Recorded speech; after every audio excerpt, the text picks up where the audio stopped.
বিপুল পরিমাণে আগ্নেয়াস্ত্র সহ জলঙ্গিতে গ্রেপ্তার জয়প্রকাশ মণ্ডল ও সুকুমার মণ্ডল। আগ্নেয়াস্ত্র দেখা যাচ্ছে চীনা লোগো। জলঙ্গিতে দুই ব্যক্তি গ্রেপ্তার বিপুল পরিমাণে আগ্নেয়াস্ত্র সহ। সূত্রের খবর, গোপন খবরের ভিত্তিতে আজ জলঙ্গি থানার পুলিশ জলঙ্গি থানার অন্তর্গত সাহেবরামপুরে অভিযান চালায়। তখনই দুই ব্যক্তিকে সন্দেহভাজনভাবে দেখতে পায় এবং আটক করে তাদের কাছ থেকে উদ্ধার হয় 4টি দেশি পিস্তল, 8টি খালি ম্যাগাজিন ও 30 রাউন্ড তাজা গুলি।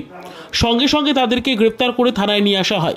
পুলিশ সূত্রে জানা যায় যে ধৃত ওই ব্যক্তির নাম জয়প্রকাশ মণ্ডল ও সুকুমার মণ্ডল। তাদের বাড়ি মালদা জেলার বৈষ্ণবনগর এলাকায়। তবে কী কারণে মালদা থেকে মুর্শিদাবাদের সীমান্তবর্তী এলাকায় আগ্নেয়াস্ত্র নিয়ে ঘোরাফেরা করছিল তার তদন্ত শুরু করেছে জলঙ্গি থানার পুলিশ, এবং এই কাণ্ডের সঙ্গে আর কেউ জড়িত আছে কিনা তার তদন্ত শুরু করেছে জলঙ্গি থানার পুলিশ। তবে আজ তাদের 7 দিনের পুলিশ হেফাজত জানিয়ে তাদের আদালতে পাঠানো হয়েছে। একটা খবর পেয়েছে, তার খবর পেয়ে থানার টিম, আমাদের যে ওসি আছে, পিসি অফিসার আছে, ওরা গিয়ে একটা রেড করেছে। রেডের মাধ্যম থেকে আমরা 2টা আসামি ধরেছে। আসামির নাম হচ্ছে জয়প্রকাশ মণ্ডল আর সুরজ মণ্ডল। ওর কাছ থেকে আমরা 4টা আর্মস পেয়েছে, 7mm পিস্তল যেটাকে আমরা বলি।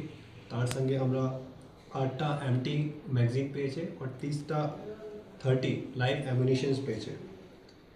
এটা রিকভারি করার পরে, প্রপার সিজার করার পরে আমরা একটা কেস রেজিস্টার করেছে, যেটা কি case number 223/25 dated 2/5/2025 under section 25(1A)/27/35 arms act.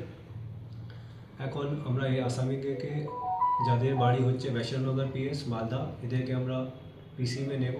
Police custody নেওয়ার পরে একে ইন্টারোগেশন করার পরে এরা আর্মস কোথা থেকে উৎপত্তি হয়েছে ও কোথায় এখানে যাচ্ছিল এটা ব্যাপারে আমরা ডিটেলভাবে তদন্ত করে দেখব। কি মনে করছেন, কি বাংলাদেশি পাচার করার উদ্দেশ্যে কি রওনা দিয়েছিল? এটা খুবইভাবে সম্ভব আছে। এখন যেরকম সমস্যা বাংলাদেশে চলছে এরকম সম্ভব আছে কি এরকম ব্যাপার হতে পারে, কিন্তু এটাকে ব্যাপারে ডিটেল আমরা তখনই বলতে পারবো যখন আমরা তদন্তের মাধ্যম থেকে কিছু পাবো।